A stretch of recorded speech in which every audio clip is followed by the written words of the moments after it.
السلام علیکم ورحمۃ اللہ وبرکاتہ۔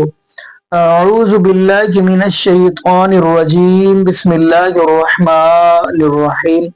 سبحان الذي اسرى بعبده ليلا من المسجد الحرام الى المسجد الاقصى الذي باركنا حوله لنريه من آیاتنا انه هو السمیع البصیر۔ جی ناظرین، آج ہم جس حوالہ سے گفتگو کرنے جا رہے ہیں یہ ویڈیو بڑی ہی اہم ہے۔ یہ ویڈیو ہے انجینئر محمد علی مرزا صاحب کی۔ ناظرین، ٹاپک جو ہے وہ ہے معراج النبی صلی اللہ علیہ وآلہ وسلم، یعنی محبوب علیہ الصلوۃ والسلام کو جو معراج ہوئی۔ لیکن یہاں پہ ایک بات اور کرتا چلوں، آپ کو پتہ ہے کچھ لوگ یہ بات کہتے ہیں کہ محبوب علیہ الصلوۃ والسلام نے اللہ رب العالمین کو دیکھا ہے۔ تو ناظرین، یہ ساری گفتگو ہم سنیں گے تو پھر آپ کے علم میں بھی اضافہ ہوگا اور آپ کا ایمان بھی تازہ ہوگا، اور کافی ایسے مسائل ہیں جو آپ کے علم میں اضافہ کریں گے، یعنی علم بڑھے گا آپ کا۔ آئیے ناظرین، مل کے ہم ویڈیو کی طرف بڑھتے ہیں، پھر انشاءاللہ ناظرین آگے ہم بھی گفتگو کریں گے۔ آئیے ناظرین مل کے ویڈیو دیکھتے عربی ہیں۔ کوشچن ہے، الحمدللہ رجب المرجب 1441 ہجری کا آخری اشرا سٹارٹ ہو چکا ہے۔ اس حوالے سے ہمارے سب کانٹیننٹ یعنی انڈیا، پاکستان اور بنگلہ دیش کی سوسائٹی میں 27 رجب کو معراج النبی صلی اللہ علیہ وآلہ وسلم کے مبارک دن کے طور پر منایا جاتا ہے۔ چنانچہ اسی کانٹیکس میں سب سے زیادہ ڈسکس ہونے والا عقیدہ معراج النبی صلی اللہ علیہ وآلہ وسلم کے دوران اللہ تعالیٰ اور اس کے محبوب صلی اللہ علیہ وآلہ وسلم کی ملاقات کے موقع پر اللہ عز و جل کے دیدار کا مسئلہ ہے۔ پلیز اس حوالے سے کتاب و سنت کی روشنی میں امت کی رہنمائی فرمائیے، شکریہ۔ جزاکم اللہ خیرا و احسن الجزا۔ میرے بھائیوں، اس میں کوئی شک نہیں ہے کہ معراج مصطفیٰ صلی اللہ علیہ وآلہ وسلم ہمارے محبوب سید الاولین والآخرین، شفیع المذنبین، رحمت للعالمین، سیدنا و مولانا امام اعظم محمد رسول اللہ صلی اللہ علیہ وآلہ وسلم کے ان 3 معجزات میں سے ایک بڑا معجزہ ہے جن کا ذکر قرآن کے اندر آیا ہے۔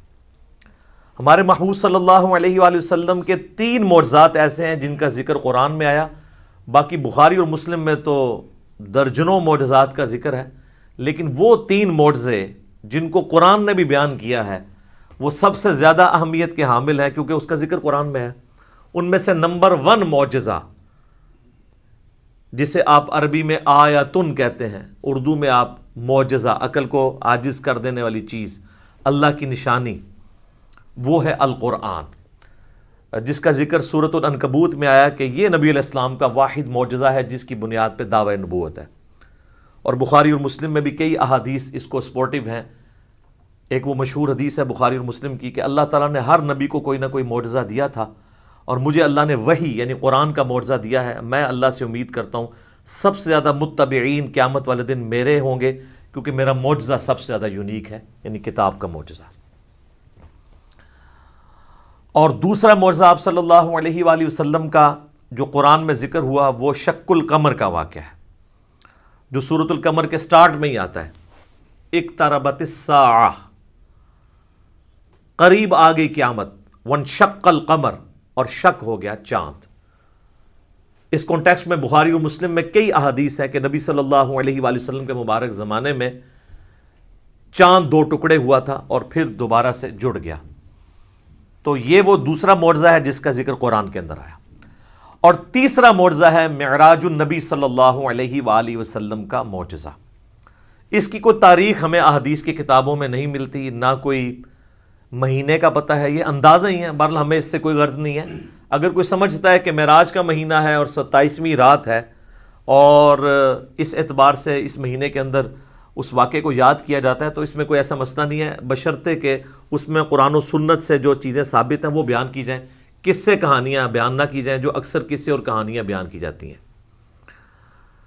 تو یہ 3 معجزات ہیں جن کا ذکر اللہ تعالیٰ نے قرآن میں فرمایا ہے۔ اس میں ٹاپ آف دا لسٹ قرآن، اس کے بعد شق القمر والا یعنی چاند کے 2 ٹکڑے ہونے والا معجزہ، اور تیسرا معجزہ آپ صلی اللہ علیہ وآلہ وسلم کی معراج۔ اور یہ بھی یاد رکھیں، یہ جو معراج ہم عموماً بولتے ہیں یہ بھی غلط العام ہے۔ اصل میں اس معجزے کا نام ہے الاسراء والمعراج، نبی صلی اللہ علیہ وآلہ وسلم کا رات کا زمینی سفر الاسراء اور المعراج، اور پھر آسمانی سفر. اور یہ دونوں سفر قرآن کے اندر موجود ہیں. جو زمینی سفر ہے الاسراء، وہ پارہ نمبر 15 ہمارا سٹارٹ اسی سے ہوتا ہے. سورہ بنی اسرائیل جو سورت نمبر 17 ہے اس کے آغاز میں ہی آتا ہے اعوذ باللہ من الشیطان الرجیم بسم اللہ الرحمن الرحیم سبحان الذی اسری بعبدہ لیلا من المسجد الحرام الی المسجد الاقصی. پاک ہے وہ ذات جو اپنے بندے کو لے گئی راتوں رات مسجد حرام سے مسجد اقصی، ایک دور کی مسجد تک، جس کے ارد گرد برکتیں رکھی ہیں تاکہ ہم اپنے اس بندے خاص کو اپنی قدرت کی نشانیاں دکھائیں. الاسراء رات کا سفر، بیت اللہ سے لے کر مسجد ایلیا، یروشلم، بیت المقدس، یہ تینوں نام ایک ہی مسجد کے لیے. اور بعد میں وہاں پہ مسجد بھی بن گئی حضرت عمر کے دور میں، اس کا نام پھر مسجد اقصی رکھا گیا. قرآن جب نازل ہوا تھا وہاں اقصی لغت کے معنوں میں آیا تھا ایک دور کی مسجد. مسجد اقصی بعد میں بنائی گئی ہے، پہلے وہ بیت المقدس یا ایلیا یا یروشلم کہلاتا تھا. تو یہ ہے الاسراء. اور پھر وہاں سے آپ صلی اللہ علیہ وآلہ وسلم کو ایک براق پہ سوار کر کے آسمانوں کا سفر کروایا گیا 7ویں آسمان تک، اور پھر سدرۃ المنتہا، اس کا نام ہی ہے سدرۃ المنتہا، جہاں پہ مخلوق کی انتہا ہو جاتی ہے، وہاں تک. اسے ہم کہتے ہیں المعراج، یعنی اونچائی کا سفر آپ صلی اللہ علیہ وآلہ وسلم کا. اور اس کا ذکر جو ہے وہ سورۃ النجم سورت نمبر 53 میں آیا ہے، جس میں وہ مشہور آیت بھی آتی ہے فَكَانَ قَابَ قَوْسَيْنِ أَوْ أَدْنَىٰ، جس کے اوپر انشاءاللہ میں ڈسکشن بھی کر دوں گا. یہ یاد رکھیے گا میرے بھائیو، الاسراء والمعراج یہ پیورلی آپ صلی اللہ علیہ وآلہ وسلم کا جسمانی پلس روحانی سفر ہے. یہ کوئی خواب کا واقعہ نہیں ہے، کوئی روحانی ایکسپیرینس نہیں ہے. اگر یہ خواب کا واقعہ ہوتا تو کفار مکہ کو بھی ماننے میں آر نہ ہوتی. خواب میں تو بہت کچھ انسان دیکھ لیتا ہے. تو یہ جسمانی پلس روحانی ایکسپیرینس ہے. اور اس کے ساتھ یہ بھی یاد رکھنا ہے کہ اس کا موڈ برزخی ہے، یعنی اس کو اس دن کوئی دیکھ کے آبزرو نہیں کر سکتا تھا، الا یہ کہ اللہ نے کوئی ایک خاص منظر کسی کو دکھا دیا وہ الگ بات.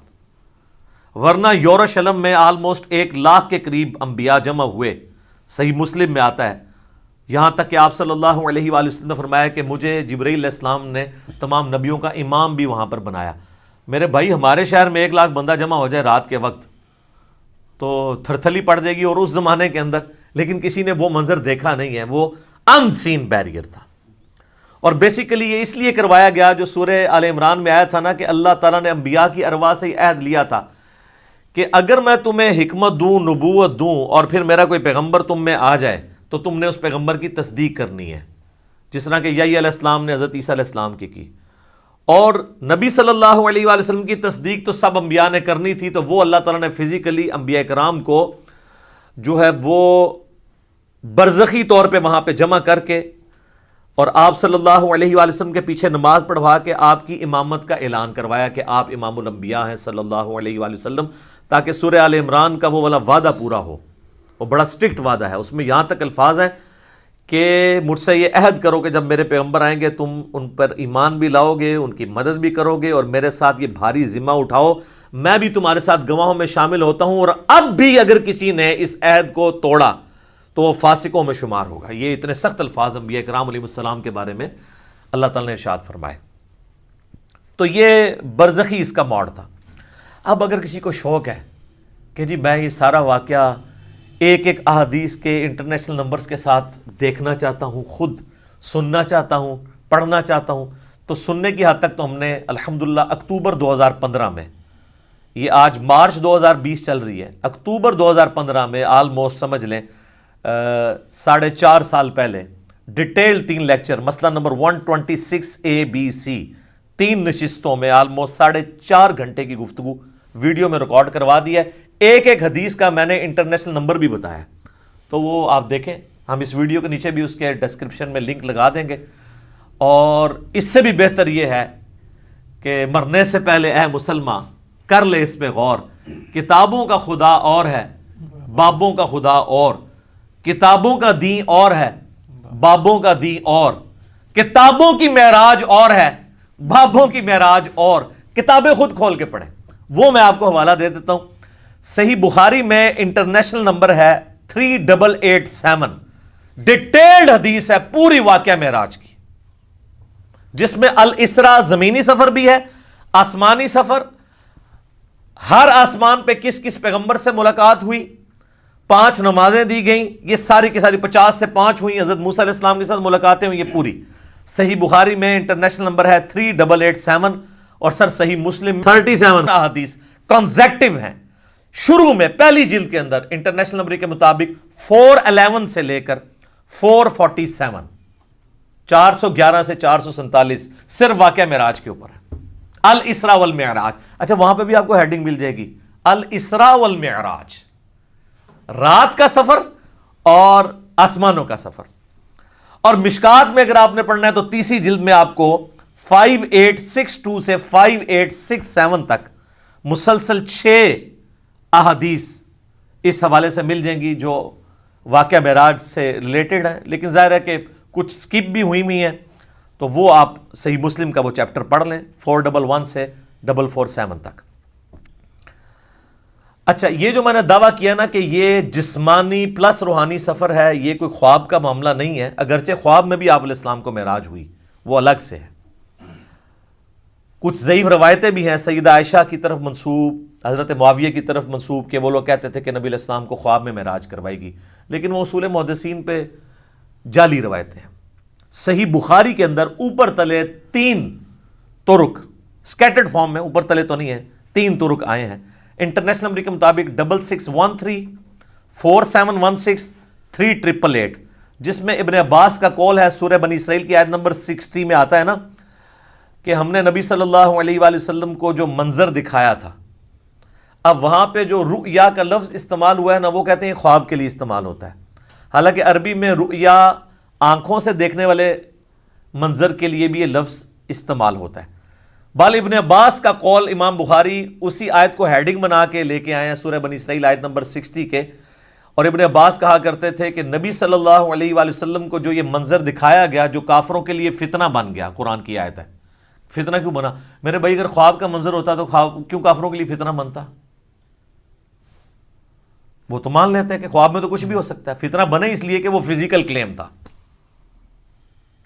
تو ابن عباس کا قول ہے صحیح بخاری میں کہ یہ منظر جو دکھایا گیا یہ نبی صلی اللہ علیہ وآلہ وسلم نے اپنی جسم کی آنکھوں سے دیکھا تھا، دل کی آنکھوں سے نہیں، دل کی آنکھوں سے مراد ہوتا ہے خواب میں، اور جسم کی آنکھوں سے مراد فزیکلی یہ دیکھنا ہے۔ میرے بھائیو الاسراء والمعراج میں آپ صلی اللہ علیہ وآلہ وسلم کو کئی ایک مناظر دکھائے گئے، جو سورہ بنی اسرائیل کی آیت نمبر 7 جو آیت نمبر سٹارٹ میں 1 ہے، سورت نمبر 17، لِنُرِيَهُ مِنْ آیاتنا، تاکہ ہم اپنے بندے کو اپنی نشانیوں میں سے نشانیاں دکھائیں۔ وہ نشانیاں کون سی تھیں؟ ان پہ میں بولوں تو میرے بھائی تقریباً 3-4 گھنٹے اور لگ جائیں گے۔ میں آپ کو موٹی موٹی باتیں بتا دیتا ہوں جو بخاری اور مسلم میں آئی ہیں کہ آپ علیہ السلام کو کیا کچھ دکھایا گیا۔ نمبر 1 سٹارٹ ہوا شق الصدر سے، آپ علیہ السلام کا سینہ چاک کیا گیا، بخاری مسلم میں آتا ہے، اور جنت سے سونے کا تشت لا کے آب زمزم کا پانی ڈال کے جبرائیل علیہ السلام نے نبی علیہ السلام کا دل جو ہے وہ دھویا۔ نمبر 2 آپ صلی اللہ علیہ وآلہ وسلم کو، چونکہ آپ مکے میں تھے، ابھی مدینہ آپ نے جانا تھا، راستے میں ایک شہر میں اتارا گیا اور جبرائیل نے کہا کہ یہ طیبہ ہے، مدینہ، جو آپ کا مسکن عنقریب بننے والا ہے ہجرت کے بعد۔ حضور کو اس وقت تک نہیں پتا تھا کہ یہاں سے تو میری دعوت جو ہے وہ ایسی لانچ ہوگی کہ رومن اور پرشین امپائر بھی کچھ نہیں جائیں گی۔ نمبر 3 پھر آپ کو کوہ طور پہ لے جایا گیا، انبیاء کے مقامات پہ، سب سے پہلے نبی علیہ السلام کا اپنا مسکن، اس کے بعد پھر طور سینا کے اوپر، اور کہا گیا کہ یہ وہ ہے جہاں پہ اللہ تعالیٰ نے حضرت موسیٰ علیہ السلام سے کلام کیا تھا۔ نمبر 4 بیت اللحم لے جایا گیا، بیت المقدس میں ایک جگہ ہے جہاں پہ حضرت عیسیٰ علیہ السلام کی ولادت ہوئی تھی، تو وہ جگہ بھی دکھائی گئی۔ لہٰذا اس سے امام نے تیمیہ کے اس عقیدے کا رد ہوا کہ انبیاء کی جو بیٹھنے کی جگہ ہیں ان کا وزٹ کرنا یہ نعوذ باللہ کوئی بدعت ہے، نبی علیہ السلام کو تو خود کروائی جا رہی ہے یہ ساری چیزیں، الحمدللہ۔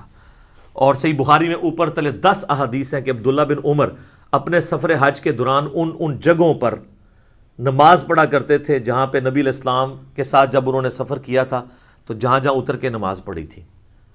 تو اس میں امام بخاری نے باب باندھا ہے کہ نبی علیہ السلام کی جگہوں کو تلاش کر کے وہاں پہ نماز پڑھنا. حتیٰ کہ مسند احمد میں آتا ہے کہ وہ اس جگہ پہ پیشاب بھی کرتے تھے جہاں نبی علیہ السلام نے اپنے سفر حج میں پیشاب کیا تھا. بخاری میں الفاظ ہیں نافع کے کہ مسجدیں موجود تھیں راستے میں، مسجد کے پاس نالوں کے قریب جو پتھر تھے وہاں پہ وہ نماز پڑھتے تھے، مسجد میں نہیں پڑھتے تھے. وہ کہتے تھے مسجد تو بعد میں بنی ہے، نبی علیہ السلام نے اس پتھر پہ نماز پڑھی تھی. یہ اتباع سنت کا جذبہ تھا. تو ظاہر نبی علیہ السلام سے لیا. 4 چیزیں ہوگی جی. شق الصدر، مدینہ شریف دکھایا گیا، طور سینا، بیت اللحم، اور اس کے بعد صحیح مسلم میں آتا ہے قبر موسیٰ دکھائی گئی. نبی علیہ السلام کہتے ہیں میں نے سرخ ٹیلے کے پاس موسیٰ علیہ السلام کو ان کی قبر میں نماز پڑھتے ہوئے دیکھا، اور اگر میں گزروں میں تمہیں وہ قبر بھی دکھا سکتا ہوں. وہ قائم یصلی فی قبری، وہ کھڑے اپنی قبر میں نماز پڑھ رہے تھے. لیکن یہ معاملہ ہے برزخی، حیات انبیاء کے اوپر یہ ثبوت ہے لیکن برزخی معاملہ. اس کے بعد آپ صلی اللہ علیہ وآلہ وسلم کو بیت المقدس میں انبیاء کی امامت کروائی گئی. 1 لاکھ کے قریب پیغمبروں کو جمع کیا گیا، اور جبرائیل علیہ السلام نے کہا کہ آپ ان کی امامت کروائیں. یہ صحیح مسلم میں آتا ہے. اچھا، پھر دجال دکھایا گیا. یہ بھی آتا ہے بخاری مسلم میں، دجال بھی دکھایا گیا. پھر آپ علیہ السلام کو آسمانوں کی سیر کروائی گئی. پہلے آسمان پہ آدم علیہ السلام سے ملاقات ہوئی، دوسرے پہ حضرت یحییٰ اور عیسیٰ سے، تیسرے پہ یوسف علیہ السلام سے، چوتھے پہ ادریس علیہ السلام سے، 5ویں پہ ہارون علیہ السلام سے، 6ٹھے پہ موسیٰ علیہ السلام سے، اور 7ویں پہ ہمارے جد امجد سیدنا ابراہیم خلیل اللہ علی نبینا علیہ الصلوۃ والسلام سے ملاقات ہوئی. اس کے بعد آپ علیہ السلام کو جنت اور دوزخ بھی دکھائی گئی. ٹائم میں ٹریول کروا کے جو مستقبل کا وقت تھا وہ پہلے دکھا دیا گیا. لوگ کہتے ہیں ابھی تو لوگ دوزخ اور جنت میں پہنچے نہیں، تو حضور نے کیا دیکھا؟ بھئی اللہ نے وقت. اور آپ یہ دیکھ لیں، یہ سب کچھ منظر کتنے زمانے میں طے ہوا ہوگا، لیکن ایک رات میں سب کچھ ہو گیا. صرف بیت المقدس اور خانہ کعبے کے درمیان جو فاصلہ ہے اس زمانے میں 40 دن کی مسافت تھی، وہی نہیں طے ہو سکتی تھی. اللہ اکبر. اسی لیے تو وہ آتا ہے نا المعجم الکبیر طبرانی کے اندر، اور دلائل النبوہ امام بیہقی کی کتاب کے اندر، اور کئی کتابوں کے اندر، کہ لوگوں نے آ کے حضرت ابوبکر کو کہا نا کہ تمہارا ساتھی تو یہ کہہ رہا ہے کافروں نے چھیڑنے کے لیے، اور انہوں نے کہا اگر وہ کہہ رہے ہیں تو میں تصدیق کرتا ہوں. تو اسی پر آپ کا لقب صدیق رکھا گیا کہ آپ علیہ السلام کی تصدیق کرنے والے. اس کے بعد بیت المعمور دکھایا گیا. بخاری مسلم میں آتا ہے 7ویں آسمان کے اوپر اسی خانہ کعبہ کی سیدھ میں ایک گھر ہے جس کا طواف فرشتے کرتے ہیں، بیت المعمور، وہ دکھایا گیا. اور سب سے بڑھ کے آپ کو سدرۃ المنتہا تک لے جایا گیا. یہ آخری حد ہے. زمین سے جتنی مخلوقات ہیں یا فرشتے ہیں وہ بھی سدرۃ المنتہا سے آگے نہیں جا سکتے. اس کا نام ہی ہے انتہا، مخلوق کی انتہا ہے. باقی لوگوں نے آگے کہانیاں بنا لی ہیں کہ جی نبی علیہ السلام سدرۃ المنتہا سے بھی آگے چلے گئے. بالکل جھوٹ ہے. یہ آپ کی انتہا تھی، اور آگے پتہ نہیں کیا کیا کہانیاں بنائی ہوئی ہیں. کہتے ہیں عرش پہ جوتیوں سمیت چلے گئے. یہ تو اتنا بڑا جھوٹ ہے کہ احکام شریعت میں احمد صاحب بریلوی صاحب نے لکھا ہے کہ یہ جو معرج النبوہ کتاب جس میں یہ باتیں لکھی ہیں، یہ ہے تو سنی عالم ہے لیکن ہر طرح کی جھوٹی سچی روایتیں لکھ دیتا ہے. یہ محض باطل بات ہے کہ نبی علیہ السلام اپنی مبارک جوتیوں کے ساتھ عرش پہ گئے ہیں. یہ اعلیٰ حضرت نے لکھا ہے کہ یہ جھوٹی بات ہے. تو عرش پہ جانے والی کوئی بات نہیں ہے. ہاں کسے کہانیوں میں آپ مزے لے لے کے بیان کریں. اور جب ہم پوچھتے ہیں کہاں لکھا ہے، وہ کہتے ہیں سعدی شیرازی کے شعر نہیں آپ نے پڑھے، مولانا روم کے شعر نہیں پڑھے. ہم کہتے ہیں میرے بھائی ہم تو آپ کو چیخ چیخ کے یہی تو کہہ رہے ہیں کیا کہ مرنے سے پہلے ہے مسلمان، کر لے اس پہ غور. کتابوں کا خدا اور ہے، بابوں کا خدا اور. کتاب میں سے کوئی نکالے نا بات جہاں پہ لکھا ہو. پھر ڈاکٹر صاحب تو آپ کو پتا ہے طاہر القادری صاحب تو وہ کہتے ہیں کہ وہ دروازہ کھولا حضور نے حضور کے لیے، پھر کہا کہ آپ اندر آ جائیں، حریم ناز میں آ جا. وہ پتہ نہیں کیا عشق مشوقی کا انہوں نے ایک، اور بلکہ وہ بغل گیر پتہ نہیں کیا کچھ انہوں نے کیا ہے. اور طارق جمیل صاحب نے بھی اسی سے ملتی جلتی باتیں کی ہیں. وہ قاب قوسین او ادنا وہ پوری کر کے بتاتے ہیں. انشاءاللہ اینڈ پہ ڈسکس کرتا ہوں. تو میرے بھائی یہ کتابوں کی بات ہو رہی ہے. اور سدرۃ المنتہا ہی پہ اللہ تعالیٰ کی ملاقات ہوئی اپنے محبوب علیہ السلام کے ساتھ. اور سورۃ النجم میں اس کا ذکر ہے. وہاں پہ اللہ تعالیٰ نے وحی بھی کی آپ علیہ السلام کو. صحیح مسلم میں آتا ہے کہ 3 چیزیں آپ کو وہیں پہ عطا ہوئیں. نمبر 1 5 نمازیں. وہ ڈیٹیل بخاری مسلم میں آتی ہے کہ 50 تھی، کم ہوتے ہوئے موسیٰ علیہ السلام کے پاس جب وہ آتے تھے نا چھٹے آسمان کے اوپر، تو کہتے تھے حضرت زیادہ ہیں، کم کروائیں. ایک پھیرے ہی بس اور لگنا سی، وہ کون ہی لگیا، ورنہ وہ 5 کم ہوتے 5 تک رہ گئی. پھر اس میں الفاظ ہیں بخاری مسلم میں، اللہ نے کہا کہ میرا قول بھی نہیں بدلے گا، تمہاری امت پڑے گی 5. سورۃ الانعام میں ہے کہ ایک نیکی 10 کے برابر ہے، تو میں ان کو ثواب 10 کا ہی دوں گا. ایک کے بدلے 10 کا، تو وہ نمازیں 50 کے ہی ثواب ملے گا 5 کے گیز بھی. دوسرا تحفہ دیا گیا سورۃ البقرہ کی آخری 2 آیات. صحیح مسلم میں آتا ہے آمن الرسول بما انزل الیہ من ربہ والمؤمنون. سر یہ 2 آیات وہ ہیں جو اس دنیا میں نازل نہیں ہوئی ہیں، آسمانوں پہ نازل ہوئی ہیں. آسمان سے آسمانوں پہ ہی نبی علیہ السلام کے مبارک سینے پہ. اور صحیح مسلم میں آتا ہے کہ تیسری چیز جو آپ کو دی گئی کہ آپ کا جو کوئی امتی شرک نہیں کرے گا نا، میں اسے معاف کر دوں گا. تو اس کو تو سپورٹو پھر قرآن میں بھی آیت ہے، انہ من یشرک باللہ فقد حرم اللہ علیہ الجنہ ومأواہ النار وما للظالمین من انصار. بے شک جو کوئی اللہ کے ساتھ شرک کرے گا، اللہ اس گناہ کو کبھی معاف نہیں کرے گا. اس پہ جنت حرام ہے، اس کا ٹھکانہ دوزخ ہے، اور وہاں اس کا کوئی مددگار نہیں ہوگا. حتیٰ کہ بخاری مسلم کی حدیث ہے کہ اللہ نے ہر نبی کو کوئی نہ کوئی دعا دی تھی، اس نے اس دنیا میں ہی دعا کر لی. حضرت نوح نے دعا کی، اس کی وجہ سے ان کی قوم ہلاک ہوگی. میں نے اپنی دعا چھپا کے رکھی ہے قیامت کے دن کے لیے. میں اس دعا سے اپنی امتیوں کے لیے شفاعت کی دعا کروں گا، اور میری دعا سے ہر میرے امتی کو نفع پہنچے گا سوائے اس شخص کے جس نے دنیا میں اللہ کے ساتھ شرک کیا ہوا. شرک is the most sensitive issue in the sight of Allah. Allah اکبر. تو یہ 3 گفٹ آپ علیہ السلام کو ملے، 5 نمازیں، سورۃ البقرہ کی آخری 2 آیات، اور جو شرک نہیں کرے گا اس کی مغفرت. یہ ساری تفصیلات آپ مسئلہ نمبر 126 ABC کے اندر دیکھ سکتے ہیں 4.5 گھنٹے میں. میں اس کو سکپ کرتا ہوں. الاسراء والمعراج میں جو معراج والا پورشن ہے، اس میں سب سے زیادہ کنٹروورشل چیز جو آپ نے سوال میں بھی کی، وہ ہے نبی علیہ السلام نے کیا شب معراج اللہ تعالیٰ کو دیکھا تھا یا نہیں. اب اس کا جواب ہاں یا نہ میں دینا تو بہت بڑی آزمائش ہے مسلمانوں کے لیے، جب تک کہ آپ پورا مقدمہ ان کو نہیں سمجھاتے. تو آپ اس پورے مقدمے کو سمجھیں گے تو آپ کے لیے معاملہ آسان ہو جائے گا. اس کی وجہ یہ ہے کہ یہاں پہ فرقہ واریت کا دین ہے، جس کو میں بابوں کا دین کہتا ہوں. اور آپ سے بار بار کہتا ہوں کہ مرنے سے پہلے اے مسلمان کر لے اس پہ غور. کتابوں کا خدا اور ہے، بابوں کا خدا اور. اچھا کہتے ہیں نہیں آپ کتابوں کا دین کہہ لیا کریں، بابوں کا خدا تو سب کا ایک ہے. میرے بھائی اس کے اندر قیامت مضمر ہے. دین کس لیے ہوتا ہے؟ اللہ کی شناخت کے لیے. جب آپ کے بابوں نے اس اللہ کی شناخت ہی میں نہیں کروائی ہے جو پیغمبروں کے ذریعے اللہ نے کروائی تھی، تو ہم رونا روئیں گے نا کہ آپ کس اللہ کی بات کرتے رہے ہو. تو اصل چیز قیامت زور اس شعر میں تبھی ہے کہ کتابوں کا خدا اور ہے، بابوں کا خدا اور. اور دیکھ لیں ہلچل مچی اس کی وجہ سے ہے. اگر میں کہتا کتابوں کا دین اور ہے بابوں کا دین اور، تو کسی کو کچھ نہیں تھا ہونا. یہ اندر جو ہلچل مچتی ہے نا، وہ کہتے ہیں یار ہم پتہ نہیں کس خدا کو مان رہے ہیں، کتابوں والے خدا کو کسی اور کو نہ مان رہی ہوئی ہے. تو یہ تو میں نے ڈیٹیکٹ کیا تھا قرآن سے ہی، کتابوں کا خدا. حضرت آدم علیہ السلام کو جب اللہ نے دنیا پہ اتارا، سورۃ البقرہ آیت نمبر 38، تو اللہ تعالیٰ نے ہماری ماں اور باپ کو یہی کہا تھا قُلْ اهْبِطُوا مِنْهَا جَمِيعًا، اے آدم اور اس کی بیوی اور میری ان دونوں بندوں کی قیامت تک ہونے والی اولاد اتر جاؤ زمین میں. اب فَإِمَّا يَأْتِيَنَّكُم مِّنِّي هُدًى، یاد رکھنا اب جب کبھی بھی کوئی ہدایت کی کتاب تمہارے پاس آئے گی، انتظار کرنا کتابوں کا، بابوں کا نہیں، کتابوں کا جو پیغمبروں کے ذریعے آئیں گے. فَإِمَّا يَأْتِيَنَّكُم مِّنِّي هُدًى فَمَن تَبِعَ هُدَايَ فَلَا خَوْفٌ عَلَيْهِمْ وَلَا هُمْ يَحْزَنُونَ. جو ان کتابوں کی اس ہدایت کی پیروی کرے گا اس کو نہ کوئی خوف ہوگا نہ کوئی غم. وَالَّذِينَ كَفَرُوا وَكَذَّبُوا بِآيَاتِنَا اولئک اصحاب النار ہم فیہا خالدون. جو کوئی ہماری آیات کو جھٹلا دے گا، کفر کرے گا، اس کو جھٹلائے گا، تو وہ ہوں گے اہل جہنم، رہیں گے اس میں ہمیشہ ہمیشہ.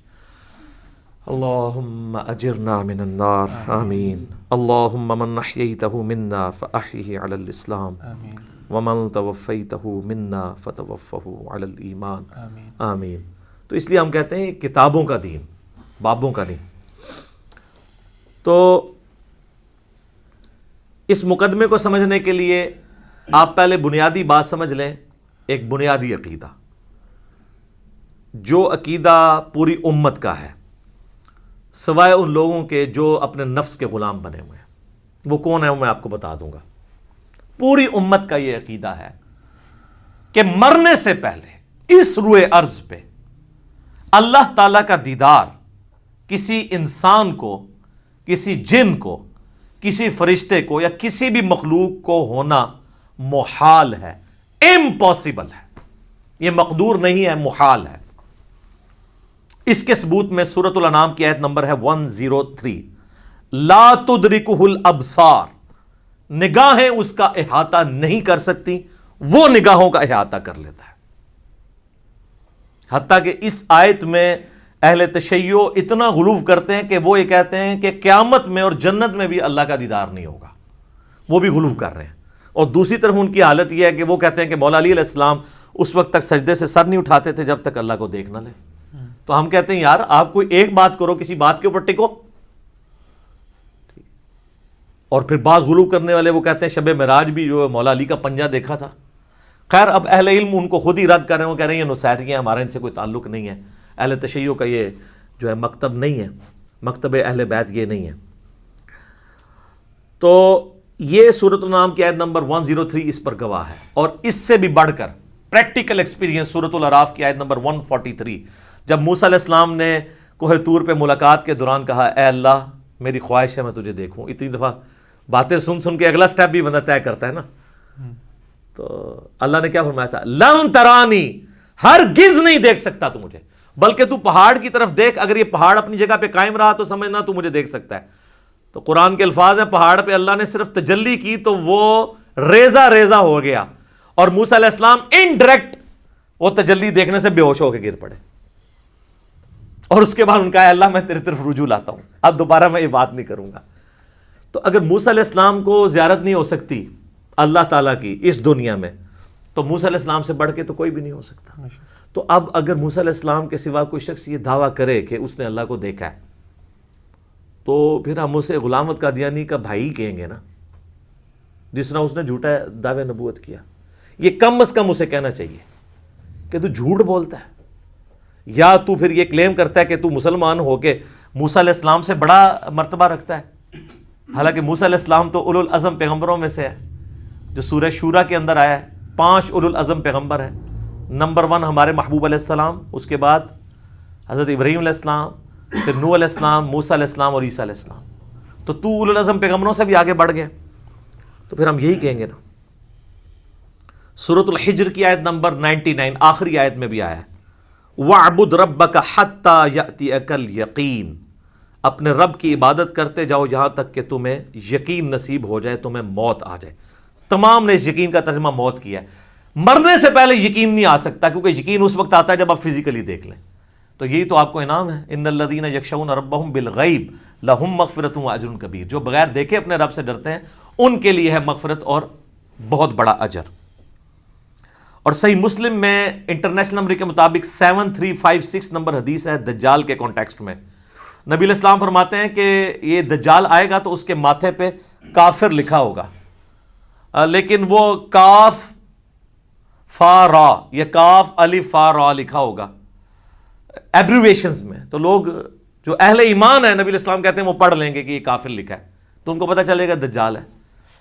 دوسرے لوگ نہیں پڑھ پائیں گے، چاہے مومنین میں بھی منافقین ہوئے. اور وہ ہو سکتا ہے کاف سے کشف پڑھ لیں، الف سے الہام پڑھ لیں، فا سے فیض پڑھ لیں، اور را سے روحانیت پڑھ لیں کہ جی یہ تو بہت بڑے بزرگ ہیں.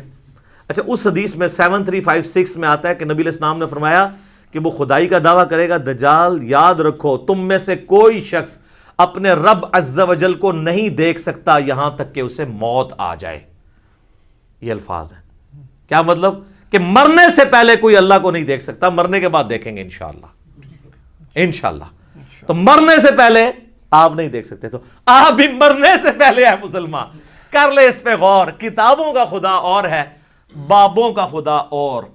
اب آپ سوچ رہے ہوں گے بابوں نے کیا کام ڈالا ہوا ہے، تو اے ہوں آ گیا جے کام کی پایا جی انہوں نے، اے دے تسی کتابوں نے خدا دی تعریف سن لی۔ بابوں نے کیا کام ڈالا ہے جناب؟ تذکرۃ الاولیاء شیخ فرید الدین عطار المتوفی 627 ہجری کی کتاب ہے، جو بریلوی اور دیوبندی دونوں چھاپ رہے ہیں اور کہہ رہے ہیں سارے اولیاء کے حالات زندگی اس میں لکھے ہوئے ہیں، ایسی کوئی کتاب نہیں۔ اس میں بایزید بستامی کی معراج لکھی ہوئی ہے، المتوفی 261 ہجری۔ ان کا امام ابو یزید بستامی اور میرا امام ابو الحسین مسلم بن حجاج القشیری المتوفی 261 ہجری، وہ بھی 261 میں فوت ہوئے ہیں، یہ بھی 261 میں فوت ہوئے ہیں۔ تو وہ کہتے ہیں انہوں نے معراج میں وہ عرش تک پہنچ گئے اور اللہ کو دیکھا، مشاہدہ کیا، اور باقاعدہ چیپٹر ہے بایزید بستامی کی معراج تذکرۃ الاولیاء میں، بخاری مسلم کو چھوڑ کے ان کے پیچھے پڑے ہوئے ہیں۔ اور یہ آپ کو حوالے اس کے تذکرۃ الاولیاء کے فضائل اعمال میں ملیں گے، فضائل سنت میں بھی، تبلیغی جماعت کی کتاب میں بھی، دعوت اسلامی کی جماعت کی کتاب میں بھی، یعنی دونوں بھاری فرقے بریلوی اور دیوبندی اس کو لے کے چل رہے ہیں۔ پھر کشف المحجوب جو اس سے بھی پہلے لکھی گئی 200 سال پہلے، علی بن عثمان حجویری المتوفی 465 ہجری، انہوں نے کشف المحجوب میں بایزید بستامی کے بارے میں کلیم کیا ہے کہ وہ جب حج کرنے کے لیے گئے تو پہلی دفعہ گئے تو صرف کعبہ دیکھا، تو کہتے ہیں میرا حج نہیں ہوا۔ اگلی دفعہ گئے تو کعبہ بھی دیکھا اور کعبے کے رب کو بھی دیکھا، تو کہتے ہیں پھر بھی میرا حج نہیں ہوا۔ تیسری بار گئے تو صرف اللہ کو دیکھا، کعبہ ہی غائب تھا، تو ان کا اب میرا حج ہوا ہے۔ فزیکلی دیکھا۔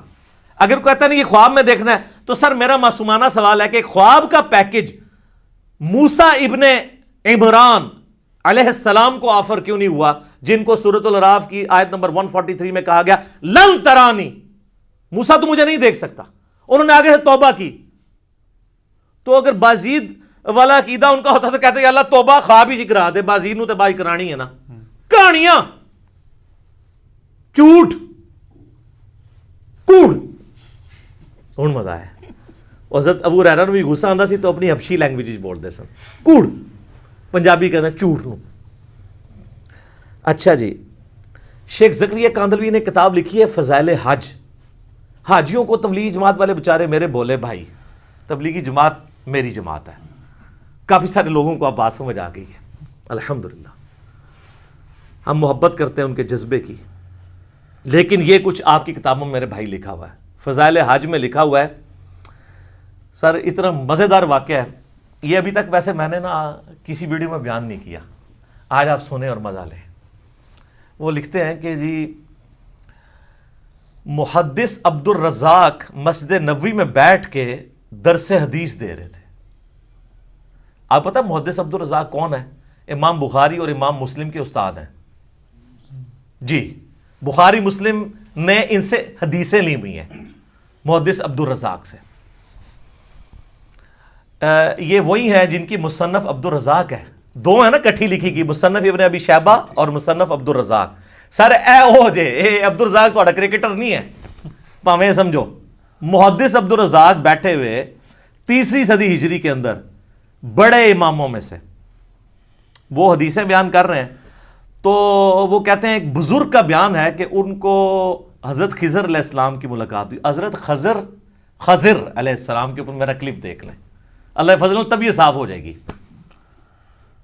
تو کہتے ہیں وہ بزرگ کہتے ہیں کہ مجھے ایک دن خضر کی ملاقات ہوئی مسجد نبوی میں، تو میں نے کہا کہ خضر یہ بتائیے آج تک آپ کو کوئی ایسا شخص ملا ہے جو مرتبے میں آپ سے بھی بڑا ہو؟ ہائے ہائے ہائے ہائے۔ ان کا ہاں جی ایک بندہ ملا ہے۔ ان کا جی کیسے؟ وہ کہتے ہیں ایک دن میں مسجد نبوی میں تھا۔ اچھا، حضور کی پوری زندگی میں حضرت خضر کو توفیق نہیں ہوئی ہے مسجد نبوی میں جانے کی، جو ان کے خضر ہیں جھوٹے۔ حضور کی وفات کے بعد وہاں اعلیٰ قرآن میں تو سورہ آل عمران میں حکم تھا کہ اے پیغمبروں جب میرا پیغمبر آ جائے تو تم نے اس کی مدد بھی کرنی ہے۔ نہ غزوہ بدر لڑی، نہ عہد لڑی، نہ خندق لڑی، حضور دی وفات تو بعد مسجد نبوی بیٹھے ہیں۔ اچھا جی، کہانی ہے نا، خضر تو وہ ہے ہی نہیں ہے، میں نے بتایا، وہ آپ لیکچر میں دیکھ لیں۔ کہتے ہیں جی وہ حضرت خضر کہتے ہیں کہ ایک شخص بیٹھا ہوا تھا، محدث عبد الرزاق حدیثیں بیان کر رہے تھے، اور پاس ہی ایک نوجوان جو ہے نا وہ اپنا سر اپنے گریبان میں ڈالے بیٹھا ہوا تھا۔ تو ظاہر یہ صوفی ہوتے ہیں نا جو یہ کام کرتے ہیں، قرآن حدیث کا درس ہی سن نہیں سکتے کیونکہ ان کے خلاف ہے، علم و بس کا نہیں ہو یار۔ تو کہتے ہیں حضرت خضر کہتے ہیں میں بڑا حیران ہوا کہ محدث عبد الرزاق یہاں پہ درس دے رہے ہیں، اتنے بڑے محدث، اور یہ بندہ علیحدہ بیٹھا ہوا ہے۔ تو کہتے ہیں میں اس کے پاس چلا گیا، تو وہ یوں ہی بیٹھا تھا، تو میں نے اس سے پوچھا کہ تو عبد الرزاق سے حدیثیں کیوں نہیں سنتا؟ اس زمانے میں تو اس کے پائے کا محدث کوئی نہیں ہے۔ تو وہ آگے سے کہتا ہے کہ لوگ عبد الرزاق سے حدیثیں سنتے ہیں اور میں ڈائریکٹ رزاق سے سنتا ہوں۔ استغفر اللہ، لعنت اللہ علی الکاذبین۔ سر یہ دعویٰ رسول اللہ کے بعد اگر کوئی کرے تو یا تو اس کا ذہنی توازن بگڑا ہوگا یا غلام احمد قادیانی کا بھائی ہوگا، صحیح بات۔ تبھی قلم اٹھا سکتے ہیں نا آپ کہ ذہنی توازن بگڑا ہو۔ صحیح بخاری میں تعلیقاً مولا علی کا قول ہے، اور سنن ابن ماجہ میں مرفوع پوری مولا علی نے ہی نبی علیہ السلام سے روایت کیا کہ 3 لوگوں سے اللہ نے قلم اٹھا لیا ہے۔ نمبر 1 سویا ہوا شخص، نمبر 2 بالغ نابالغ، اور نمبر 3 مجنون، مجذوب، پاگل، جو مرضی کہہ دو، شطحیات والا۔ اچھا وہ کہتے ہیں کہ جی وہ حضرت خضر پریشان ہو گئے کہ بھی یہ کیڑا جڑا ڈائریکٹ اللہ کو سننا۔ تو حضرت خضر کہتے ہیں میں نے پوچھا کہ اچھا تجھے اگر اتنا ایمان ہے تو بتا میں کون ہوں؟ تو کہتے ہیں جی اس نے کہا کہ نظر اٹھا کے کہا، انہوں نے کہا اگر میں غلط نہیں ہوں تو خضر ہے۔ کہتے ہیں میں ڈر گیا، تو کہا یہ مجھے ایک بندہ ملا جو مرتبے میرے سے اوپر سے۔ اے جے جناب کہانیاں تے اس لیے میں نے بیان کیا کہ یہ حضرت موسیٰ علیہ السلام اور پیغمبروں کے مقابلے پہ انہوں نے اپنے بابے بنائے ہوئے ہیں، تو اب ہم ان کو صرف پیار سے ہی کہہ سکتے ہیں کہ مرنے سے پہلے اے مسلمان کر لے اس پہ غور، کتابوں کا خدا اور ہے، بابوں کا خدا اور۔ تو آپ لوگوں نے مایوس نہیں ہونا۔ ان لوگوں کے بارے میں تو مجھے یقین ہے کہ یہ لوگ تو اللہ کے دیدار سے محروم ہوں گے جنہوں نے بد عقیدگیاں پھیلائی ہیں، لیکن آپ لوگ مایوس نہ ہوں۔ ہر مؤمن کو قیامت کے دن اللہ تعالیٰ کا دیدار ہوگا اور جنت میں بھی دیدار ہوگا انشاءاللہ تعالیٰ۔ اس پہ درجنوں احادیث بخاری مسلم کی اور قرآن کی آیات بھی گواہ ہیں۔ اور آپ دیکھیں دنیا میں بھی اللہ نے ایک تھوڑا سا ماڈل رکھا ہوا ہے، نماز مؤمن کی معراج ہے۔ کیوں کہا جاتا ہے؟ نماز معراج النبی میں تحفہ ملا ہے، وہاں سدرۃ المنتہا پہ اللہ اور نبی نے ڈائریکٹ باتیں کی تھیں حجاب کے اندر، وہ میں بعد میں حدیث بتاؤں گا۔ آپ یہاں دنیا پہ بیٹھ کے اللہ سے باتیں کر سکتے ہیں نماز کی حالت میں۔ باقی یہ جو کہانی مشہور ہے نا کہ یہ معراج النبی کی گفتگو ہے اللہ کی اور نبی علیہ السلام کی التحیات للہ والصلوات والطیبات، یہ بالکل کہانی ہے، یہ کسی حدیث میں نہیں آئی ہے۔ بخاری مسلم میں تو واضح آیا ہے، صحابہ کرام کہتے ہیں رسول اللہ صلی اللہ علیہ وآلہ وسلم نماز کا تشہد ہمیں قرآن کی طرح سکھاتے تھے۔ ابن مسعود کہتے ہیں کہ میرے ہاتھ کو نبی علیہ السلام نے اپنے دونوں مبارک ہاتھوں میں لے کے مجھے یہ سکھایا تھا التحیات للہ والصلوات والطیبات۔ تو یہ نبی علیہ السلام نے سکھایا ہوا ہے، اس کا معراج کے ساتھ کوئی تعلق نہیں ہے، یہ کہانی ہے جو آپ بچپن سے سارے سنتے ہیں۔ جی نبی علیہ السلام نے کہا التحیات للہ والصلوات والطیبات، اللہ نے کہا السلام علیکہ ایھا النبی ورحمۃ اللہ وبرکاتہ، تو نبی علیہ السلام نے نعوذ باللہ پھر کریکشن کی اور کہا السلام علینا وعلی عباد اللہ الصالحین، اور پھر فرشتوں نے کہا اشہد ان لا الہ الا اللہ واشہد ان محمدا عبدہ ورسولہ۔ ایک کہانی ہے سر، کڈی وڈی کہانی ہے، اور بچپن تو سن رہے ہو۔ آج تک کسی مولوی کو پوچھا ہے اے وہ کہانی جڑا بریلوی بھی بیان کرتا ہے، دیوبندی بھی بیان کرتا ہے، اہل حدیث بھی بیان کرتا ہے، کسی نے نہیں پوچھا یہ لکھی کہاں ہوں؟ یہ کہانی ہے۔ سورۃ القیامہ کی آیت نمبر 22 اور 23 میں آیا ہے، اللہ تعالیٰ نے فرمایا وجوہ یومئذ ناظرہ، اس دن ایسے چہرے ہوں گے جو تر و تازہ ہوں گے، الی ربہا ناظرہ، اپنے رب کی طرف دیکھ رہے ہوں گے۔ جو تر و تازہ چہرے ہوں گے وہ اپنے رب کی طرف دیکھ رہے ہوں گے۔ اچھا بعض لوگ کہتے ہیں نہیں جی وہ یہاں دیکھنے سے مراد ہے کہ وہ رحمت کا انتظار کر رہے ہوں گے، وہ جنہوں نے نہیں ماننا۔ تو یہ جو سورۃ الفجر کی آیت ہے وَجَاءَ رَبُّكَ وَالْمَلَكُ صَفًّا صَفًّا، قیامت والے دن اللہ اور فرشتے قطار در قطار اس دنیا پہ اتریں گے، کیونکہ میدان محشر اس دنیا میں عدالت لگنی ہے، تو جیسا اللہ کی شان کے لائق ہے وہ زمین پہ اترے گا۔ اور پھر اس کا کلائمیکس ہے سورۃ المطففین آیت نمبر 15، کَلَّا إِنَّهُمْ عَنْ رَبِّهِمْ يَوْمَئِذٍ لَمَحْجُوبُونَ۔ اللہ تعالیٰ کافروں کے بارے میں فرماتا ہے کہ ضرور بر ضرور اللہ کے جو منکر ہیں وہ اپنے رب کے دیدار سے اوٹ میں کر دیے جائیں گے قیامت والے دن۔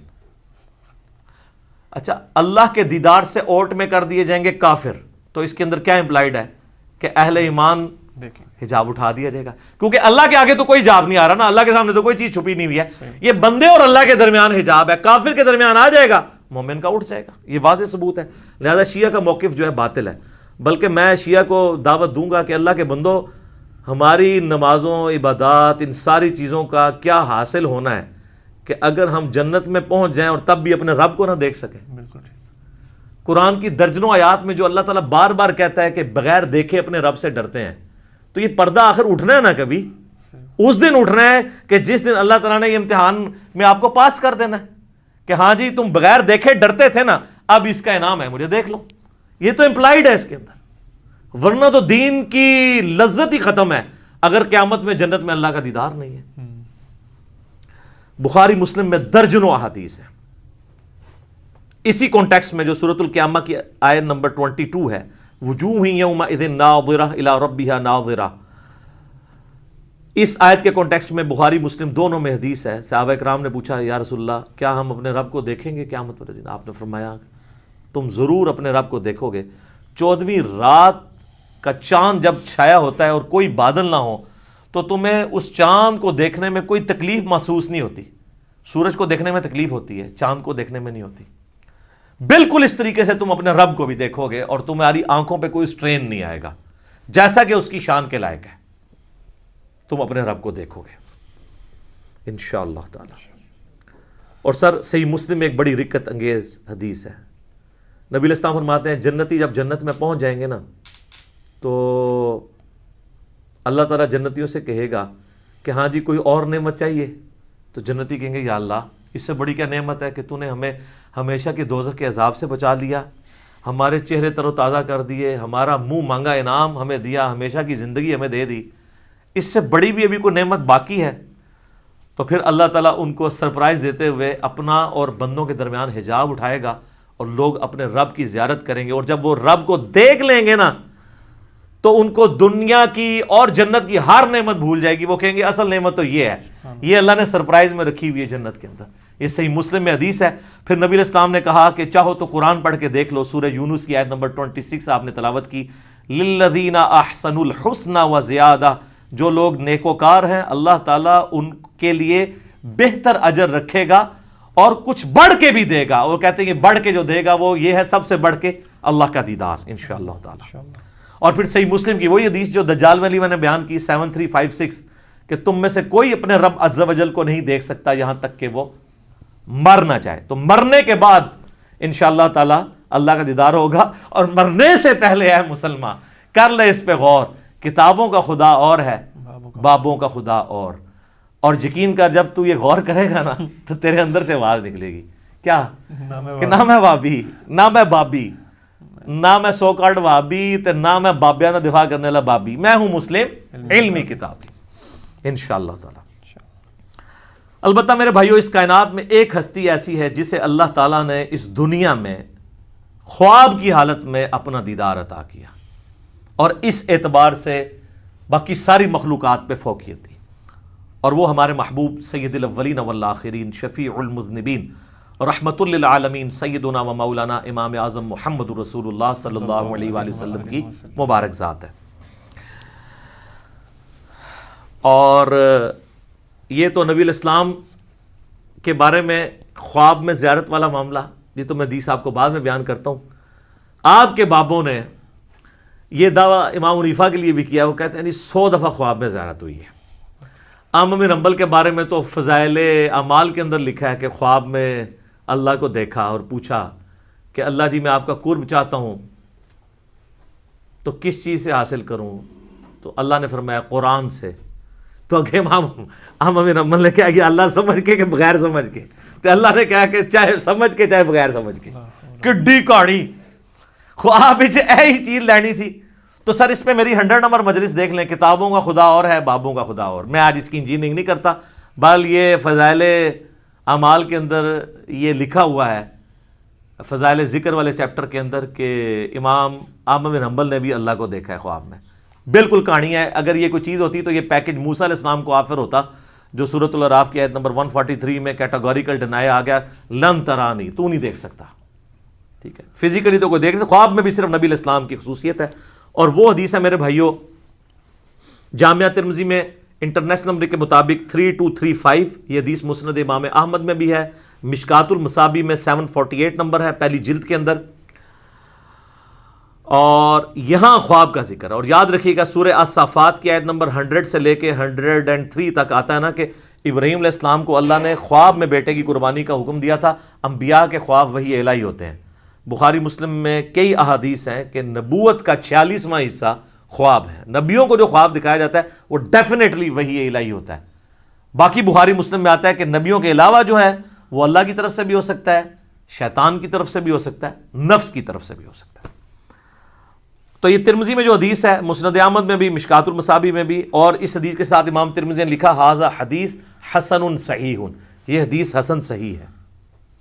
اور امام ترمذی نے ساتھ لکھا کہ میں نے اپنے استاد امام محمد بن اسماعیل بخاری، امام بخاری سے پوچھا تو انہوں نے بھی فرمایا کہ یہ حدیث صحیح ہے، اگرچہ بخاری میں نہیں ہے لیکن اس حدیث کو امام بخاری نے بھی صحیح کہا ہے، امام ترمذی نے بھی صحیح کہا، شیخ البانی نے بھی صحیح کہا، شیخ شعیب ارنوت نے بھی صحیح کہا، شیخ زبیر لیزئی نے بھی صحیح کہا رحمہم اللہ اجمعین۔ بڑی لمبی حدیث ہے، میں اکثر بیان کرتا ہوں، جس میں نے وہ دعا بھی آپ کو بار بار کہی ہے کہ یاد کرو، اللہم انی اسألک فعل الخیرات و ترک المنکرات۔ اس میں الفاظ ہیں جو آج کی ضرورت ہے کہ میں نے خواب میں اپنے رب کو بڑی خوبصورت صورت میں دیکھا، اور پھر یہ بھی الفاظ ہیں کہ اللہ تعالیٰ نے میرے دونوں شانوں کے درمیان اپنا ہاتھ مبارک رکھا، اور میں اس کی تشبیہ بھی نہیں دوں گا کیونکہ لیس کمثلہ شیء، اللہ کی مثل کوئی شے نہیں، حتیٰ کہ میں نے اس کی انگلیوں کے پوروں کی ٹھنڈک اپنے قلب پہ محسوس کی جیسا کہ اس کی شان کے لائق ہے۔ باقی لمبی حدیث ہے لیکن اس میں سے یہ پورشن میں نے بیان کرنا تھا کہ خواب میں نبی علیہ السلام کو زیارت ہوئی ہے۔ اب یہاں پہ یاد رکھیے گا ایک بہت میں آپ کو کریٹیکل پوائنٹ دینے لگا ہوں، اگر کوئی شخص اللہ ہی کو دیکھ لے تو اب کائنات میں کوئی غیب ایسا رہ گیا جو اس کے لیے اٹریکٹیو ہو، اس سے بڑی تو کوئی چیز نہیں ہے۔ تو پھر قیامت والے دن نبی علیہ السلام کے لیے اللہ نے کیا انعام رکھا ہوا ہے؟ آپ کو تو دنیا میں مل گیا سب کچھ، ہمیں تو کہا گیا نا سورۃ الملک کی آیت نمبر 12 میں، ان الذین یخشون ربہم بالغیب لہم مغفرۃ و اجر کبیر، جو بن دیکھے اپنے رب سے ڈرتے ہیں ان کے لیے مغفرت اور بہت بڑا اجر ہے۔ اور آپ نے سن لیا کہ جنت میں اللہ کا دیدار، قیامت میں اللہ کا دیدار۔ تو نبی علیہ السلام نے اگر دنیا میں ہی اللہ کو دیکھ لیا تو نبی علیہ السلام کے لیے پھر کون سا انعام رہے گا؟ تو اس کے اندر امپلائڈ ہے کہ نبی علیہ السلام کے لیے انعام یہ ہے کہ دنیا میں دیکھا ہے خواب کی حالت میں، فزیکل ہی نہیں دیکھا، دل کی آنکھوں سے دیکھا ہے۔ فزیکل دیکھنا ابھی باقی ہے ان کا بھی، وہ حضور کے لیے ابھی بھی غیب کی چیز ہے، تو آپ علیہ السلام کے لیے بھی انعام باقی ہے۔ تو جو لوگ اس دنیا میں حضور کا فزیکل دیکھنا مانگتے ہیں یا شب معراج فزیکل دیکھنا مانگتے ہیں تو ان کے لیے علمی چیلنج ہے کہ پھر بتاؤ کہ نبی علیہ السلام کے لیے قیامت اور جنت میں اور کون سا انعام ہوگا اس سے بڑھ کے، اگر آپ اپنا سب سے بڑا انعام پہلے ہی اویل کر چکے ہیں۔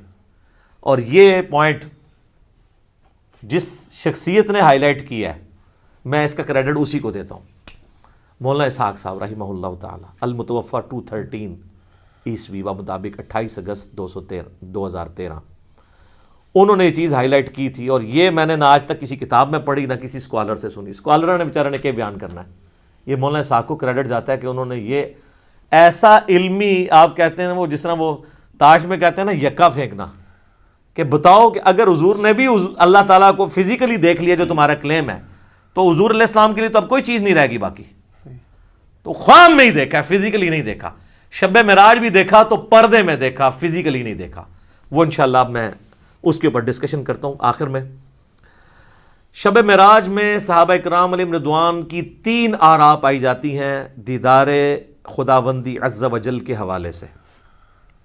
پہلی رائے یہ ہے جو صحیح بخاری اور صحیح مسلم میں سیدنا عبداللہ ابن مسعود رضی اللہ تعالیٰ عنہ سے جب پوچھا گیا کہ یہ جو سورۃ النجم کی آیت نمبر 9 ہے، فَكَانَ قَابَ قَوْسَيْنِ أَوْ أَدْنَىٰ، وہ دونوں اتنے قریب ہوئے کہ 2 کمانوں کے درمیانی فاصلہ بلکہ اس سے بھی کم۔ اور پھر اگلی آیت سورۃ النجم کی آیت نمبر 11، مَا كَذَبَ الْفُؤَادُ وَمَا رَأَىٰ، دل نے جو کچھ دیکھا اس کو جھٹلایا نہیں ہے۔ اور پھر سورۃ النجم کی ہی 18 نمبر آیت لقد رأى من آیات ربہ الکبریٰ، ان 3 آیات کے بارے میں عبداللہ ابن مسعود سے جب پوچھا گیا تو بخاری مسلم کے الفاظ ہیں، انہوں نے کہا کہ یہاں تینوں جگہ پر مراد سیدنا جبرائیل علیہ السلام ہے، جن کو نبی علیہ السلام نے اپنی اصلی حالت میں دیکھا. ان کے 600 پر تھے اور سبز رنگ کا لباس انہوں نے پہنا ہوا تھا اور وہ افق پہ چھائے ہوئے تھے. اچھا، دوسری رائے ہے جو صحیح بخاری میں انس ابن مالک کی ہے، انٹرنیشنل نمبر کے مطابق 7517، وہ فکان قاب قوسین او ادنا سے مراد اللہ اور اس کے نبی علیہ السلام کا قرب کہتے ہیں. لیکن اس حدیث میں ایک راوی ہیں شریک بن عبداللہ القاضی، ثقہ راوی ہیں، لیکن امام مسلم صحیح مسلم میں انٹرنیشنل نمبر کے مطابق 414 نمبر حدیث میں لکھتے ہیں کہ شریک بن عبداللہ جو ہے نا، یہ معراج کی حدیثیں بیان کرتے ہوئے الفاظ کو کم زیادہ کرتا ہے. ابن حجر اسقلانی بھی کہتے ہیں کہ یہ شریک بن عبداللہ القاضی جو ہے، یہ جو روایت بیان کرتا ہے نا، یہ اس معراج کا ذکر ہے جو خواب میں ہوئی تھی. خواب میں بھی علیحدہ سے معراج ہوئی ہے، ایک فزیکل معراج ہے جس کو ہم ڈسکس کر رہے ہیں. اور بعض کہتے ہیں کہ یہ اس کو وہم لگا ہے، جو بخاری میں الفاظ ہیں انس ابن مالک کے. یہ تمام طرح کی چیزیں یعنی ملتی ہیں.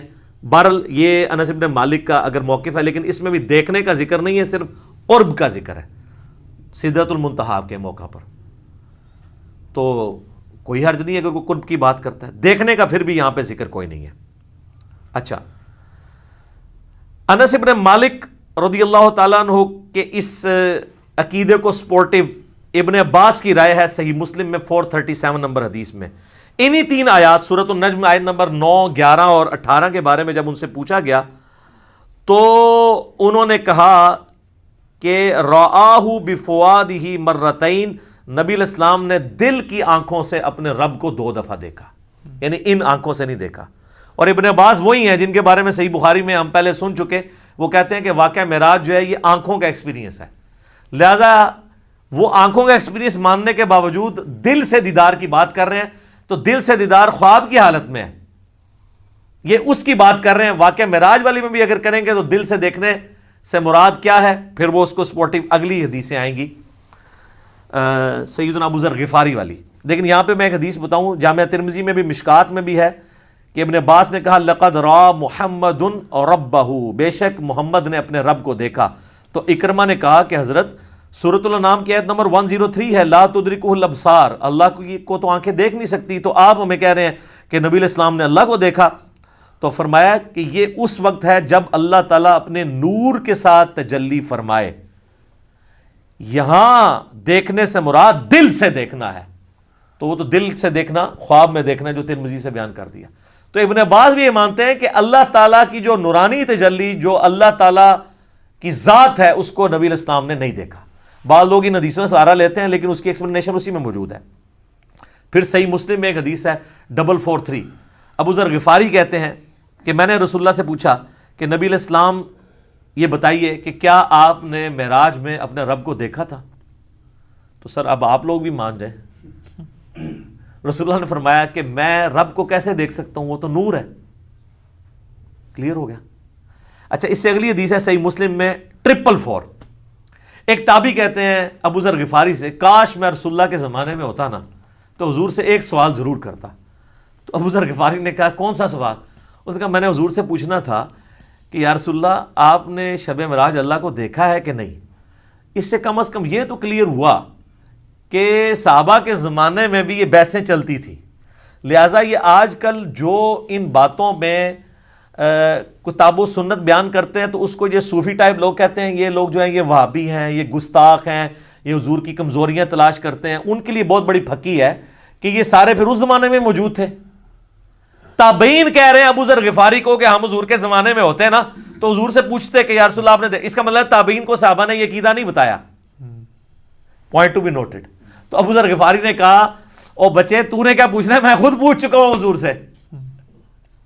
اچھا، تو وہ کہتے ہیں میں نے جب رسول اللہ سے پوچھا تھا تو آپ علیہ السلام نے فرمایا کہ میں نے شب معراج ایک نور دیکھا تھا. یہ نہیں کہا، سوال ہو رہا ہے کہ کیا آپ نے اللہ کو دیکھا تھا، تو جواب میں ہونا چاہیے تھا ہاں میں نے اللہ کو دیکھا. جواب کیا دیا؟ میں نے ایک نور کو دیکھا تھا. ابو ذر غفاری کہہ رہے ہیں کہ حضور نے مجھے یہ جواب دیا. اس کی ایکسپلینیشن اس سے اگلی حدیثوں میں ہو رہی ہے. سر امام مسلم نے یقین کرے نا, وہ کہتے ہیں نا ایک سجی, پھر کھبی, پھر اتو, پھر تلو, کنزیکٹیو حدیثاں جی 443 444 اور اس سے اگلی 445 اور پھر اس سے اگلی 446 ابو سعید خدری سے کہ نبی علیہ السلام نے فرمایا کہ اللہ کا اپنی مخلوق سے جو پردہ ہے وہ نور کا پردہ ہے, اگر وہ نور کا پردہ ہٹ جائے تو مخلوق تباہ و برباد ہو جائے, تجلی کی تاب نہیں لا سکتی. تو وہ جو آیا مسلم میں کہ میں نے نور دیکھا تھا, تو وہ کیا تھا؟ اللہ اور محمد رسول اللہ کے درمیان وہ پردہ تھا, کیونکہ اگلی حدیثوں میں آتا ہے کہ نور وہ پردہ ہے, ورنہ تو کہتے ہیں میں نے اللہ کا نور دیکھا, کہا میں نے ایک نور دیکھا تھا.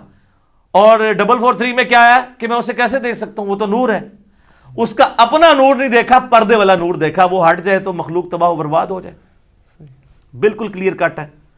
اچھا یہ تو ہوگی وہ والی دوسری والی رائے اور اس کی ایکسپلینیشن. اب اینڈ پہ میں آپ کو اپنی اماں کی رائے بتاتا ہوں جو آپ کو ہضم نہیں ہونی کبھی بھی. سر اماں نے جو کیا ہے نا اس امت کے ساتھ احسان, اور صوفیوں کے ساتھ ان کے سارے عقیدوں کو پیسیفک اوشن میں پھینک دیا. بخاری اور مسلم دونوں میں حدیث ہے, اما عائشہ تو انس ابن مالک, ابن عباس, ابن مسعود, ابو ذر غفاری, ابو سعید خدری جو یہ حدیثیں بیان کر رہے ہیں ان سب کو پیچھے چھوڑ جاتی ہیں. یہ آیات میں تو صحابہ کی آراء ہے نا, اور اما خود کہہ رہی ہیں کہ ان آیتوں کے بارے میں وہ پہلی امتی ہوں جنہوں نے رسول اللہ سے ڈائریکٹ ان آیات کی تفسیر پوچھی ہوئی ہے. تو اب پیچھے کوئی چیز رہ جاتی ہے نہیں. تو سر مرنے سے پہلے اے مسلمان کر لے اس پہ غور, کتابوں کا خدا اور ہے, بابوں کا خدا اور. تو سر یہ صحیح بخاری شریف انٹرنیشنل نمبر 4855, اور سر یہ صحیح مسلم شریف انٹرنیشنل نمبر 439 میں اما عائشہ کی ڈیٹیل حدیث ہے. اما عائشہ کے 5 عقیدے, میرا ایک کلپ پہلے کا چڑھا ہوا ہے, اس میں اما عائشہ نے جو عقائد بیان کی ہیں وہ متقاضی ہے کہ میں ورڈ بائی ورڈ وہ حدیث بیان کروں, اور اس کے بعد قلم ٹوٹ جاتا ہے. اس پہ میں اس کو کنکلوڈ کرتا ہوں. صحیح مسلم میں 439 نمبر حدیث. سر یہ مسلم شریف ہے جو پڑھی ہوئی نہیں ہے, پڑھی ہوئی بھی ہے.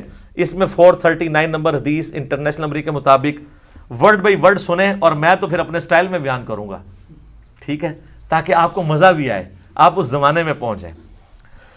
مسروق تابعی کہتے ہیں کہ میں تکیہ لگائے ہوئے سیدہ عائشہ کے پاس حجرے میں پردے میں بیٹھا ہوا تھا.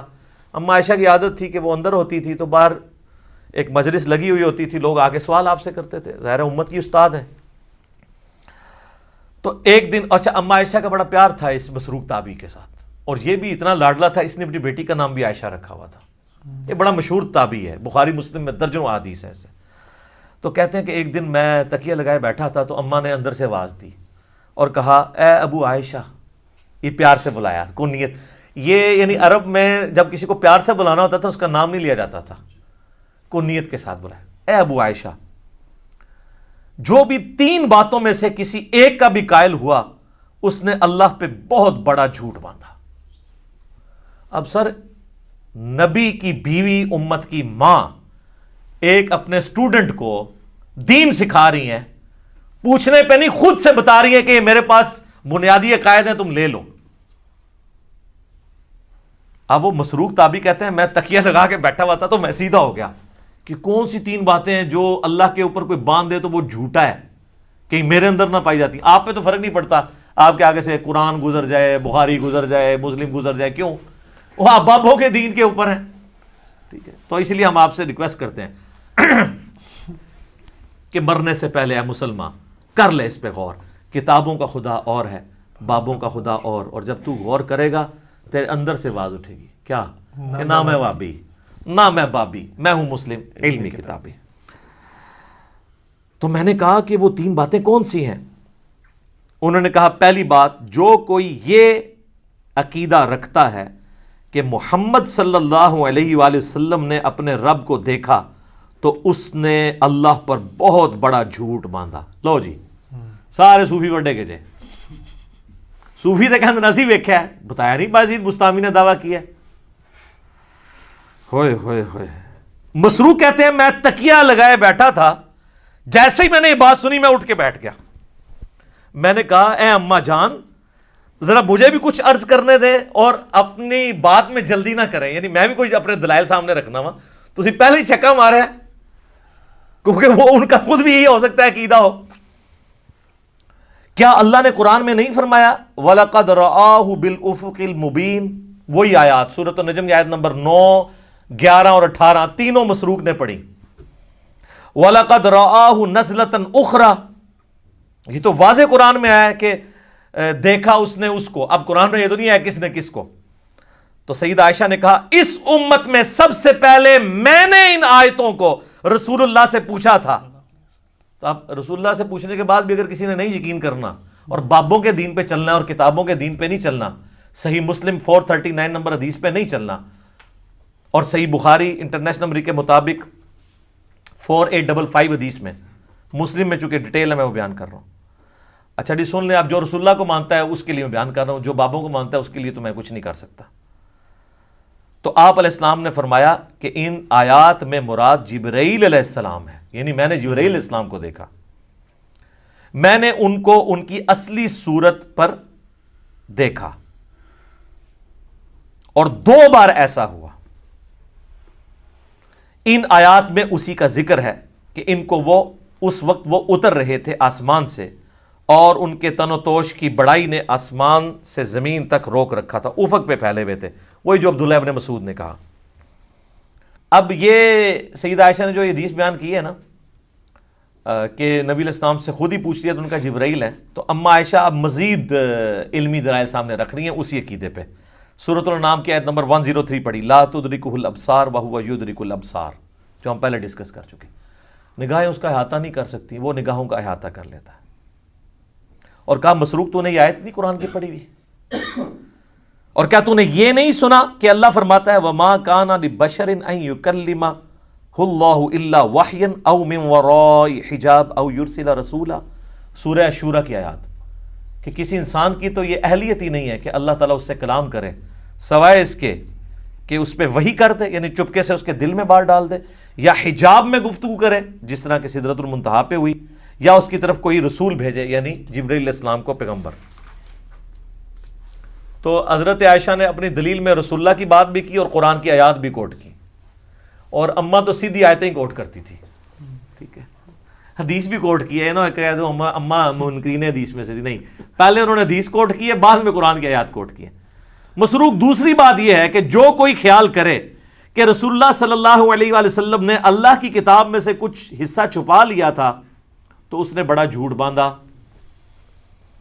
اب ایسی سلسلہ خاص گلاں خاص نو، میرا پچھلے دن کلپ ریکارڈ ہو گیا حضرت ویسے کرنی والا اور علم لدنی والا، حضرت خضر علیہ السلام والا، وہ دیکھ لو، میں ساری کہانیاں نہ دکھو لین، تخت بلقیس والا بھی دیکھ لیں، سب کچھ ٹھپے گئے نے۔ تو اما عائشہ کہتی ہیں جس نے کہا نا رسول اللہ نے کچھ چھپا لیا تھا، یہ بھی کہتے ہیں خاص باتیں خاص لوگوں کو بتائی تھی، اس نے بھی اللہ پر جھوٹ باندھا۔ کیا تم نے قرآن میں اللہ کا فرمان نہیں سنا، یا ایھا الرسول بلغ ما انزل الیک من ربک وان لم تفعل فما بلغت رسالتہ، اے رسول اللہ جو آپ کی طرف نازل ہوا ہے اللہ کی طرف سے وہ اپنی امتیوں تک پہنچا دیں، اور اگر آپ نے نہ پہنچایا اس کو تو آپ نے رسالت کا حق نہیں ادا کیا۔ تو رسول اللہ نے سارا دین سب کو ٹرانسفر کیا۔ علم لدنی پہ میرا حضرت خضر علیہ السلام والا کلپ دیکھ لیں، میں نے پوری ان کی کہانیاں کھول کھول کے بیان کی ہیں بخاری مسلم سے، وہاں بھی آیت کوٹ کی تھی۔ اچھا، اور پھر کہا مسروق تیسرا عقیدہ یہ ہے کہ جو کوئی کہے کہ رسول اللہ یہ جان لیتے تھے کہ کل کیا ہونے والا ہے، یعنی آئندہ کا حال، علم غیب، تو اس نے بھی اللہ پر جھوٹ باندھا، کیونکہ اللہ تعالیٰ قرآن میں فرماتا ہے قُلْ لَا يَعْلَمُ مَنْ فِي السَّمَاوَاتِ وَالْأَرْضِ الْغَيْبِ إِلَّا اللَّهُ، اے نبی فرما دو آسمانوں اور زمین میں غیب کو کوئی نہیں جانتا سوائے اس کے۔ ہاں اس کے بتانے سے اگر کوئی غیبی خبر دے وہ الگ معاملہ ہے، لیکن مطلقاً علم الغیب اس کے ساتھ خاص ہے، عالم الغیب وہ ہے۔ اماں نے جناب تینوں عقیدے کلیئر کرتے، اور یہ بھی کہا کہ رسول اللہ صلی اللہ علیہ وآلہ وسلم سے میں نے خود تصدیق کی ہے، اور پھر قرآن کی آیات بھی کوٹ کی۔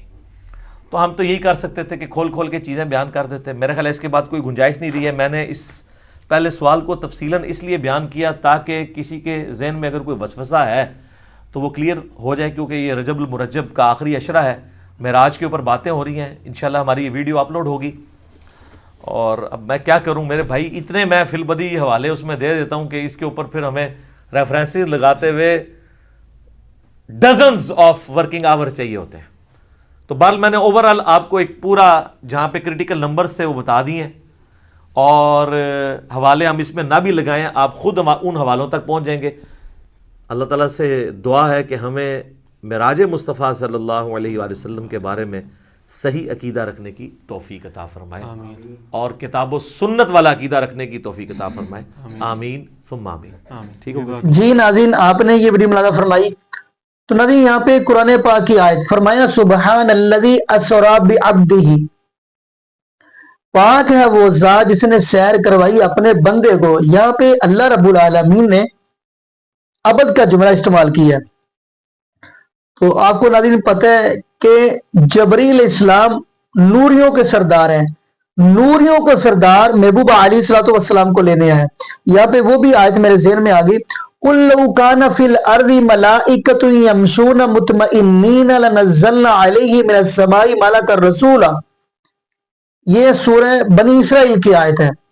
اللہ رب العالمین فرما رہے ہیں محبوب علیہ الصلوۃ والسلام بھی آپ فرما دیجئے لو کان فی الارض ملائکۃ یمشون مطمئنین نزلنا علیہم من السماء ملکا رسولا، اگر زمین پر چلنے پھرنے والے نوری ہوتے، فرشتے ہوتے، پھر میں نبی بھی فرشتہ ہی نوری ہی بھیج دیتا. جبکہ خود یہ چلنے پھرنے والے کون ہیں؟ بشر ہیں، لیکن یہ نبی نوری مانگ رہے ہیں. یہاں پہ ایک جملہ اور ذہن میں آ گیا ناظرین، اگر اللہ رب العالمین نبی نوری بھیج دیتے، آپ کو پتہ ہے نوری کھاتا بھی نہیں ہے، نوری پیتا بھی نہیں ہے. کبھی آپ نے سنے کہ فرشتے کھاتے ہیں پیتے ہیں، فرشتے شادی کرواتے ہیں؟ نہیں کرواتے. نہ وہ کھاتے ہیں، نہ وہ پیتے ہیں، نہ وہ شادی کرواتے ہیں، نہ ان کی اولاد ہے. اگر اللہ رب العالمین محبوب علیہ الصلوۃ والسلام کو نوری بنا کر بھیج دیتے تو آپ کو پتہ ہے پھر کھانے کے طریقے کون بتاتا، کیونکہ نوری تو کھاتے نہیں ہیں. پھر اگلی بات، قضائے حاجت کے طریقے کون بتاتا، کیونکہ جو نوری ہیں وہ تو قضائے حاجت کرتے نہیں ہیں. سیدھی سی بات ہے، بیٹھنے کے طریقے، اٹھنے کے طریقے، لیٹنے کے طریقے، غسل کے طریقے پھر کون بتاتا؟ سوچنے والی بات ہے. خیر ناظرین، اب بات رہ گئی وہ کہ جو لوگ کہتے ہیں کہ نبی پاک صلی اللہ علیہ وآلہ وسلم نے رب العالمین کو دیکھا. وہ حدیث ہے ناظرین صحیح البخاری 3239 نمبر حدیث ہے، اور حدیث ہے صحیح البخاری کی. حضرت عائشہ صدیقہ رضی اللہ کو تعالی عنہ فرماتی ہیں، میری اور آپ کی امی جان حضرت عائشہ صدیقہ رضی اللہ کو تعالی عنہ فرما رہی ہیں، جس نے یہ گمان کیا کہ نبی پاک صلی اللہ علیہ وآلہ وسلم نے اپنے رب کو دیکھا تھا تو اس نے بڑی جھوٹی بات زبان سے نکالی. یعنی اس بندے نے جھوٹ بولا ہے. یہ حدیث ہے صحیح البخاری کی. باقی ناظرین یہاں پہ لمبی چوڑی گفتگو کرنے کے بجائے ہم دعا ہی کرتے ہیں اللہ پاک ہمیں نبی پاک صلی اللہ علیہ وآلہ وسلم کی شریعت کے مطابق زندگی گزارنے سیکھ دے، اور اللہ پاک ہمیں 5 وقت کا پکا سچا نمازی بنائے، اور جتنے بھی بے اولاد جوڑے ہیں اللہ پاک سب کو نیک نورینہ صحت تندرستی والی، ایمان والی، لمبی زندگی والی اولاد عطا فرما دے. جزاکم اللہ خیرہ، احسن جزا. السلام علیکم ورحمۃ اللہ وبرکاتہ.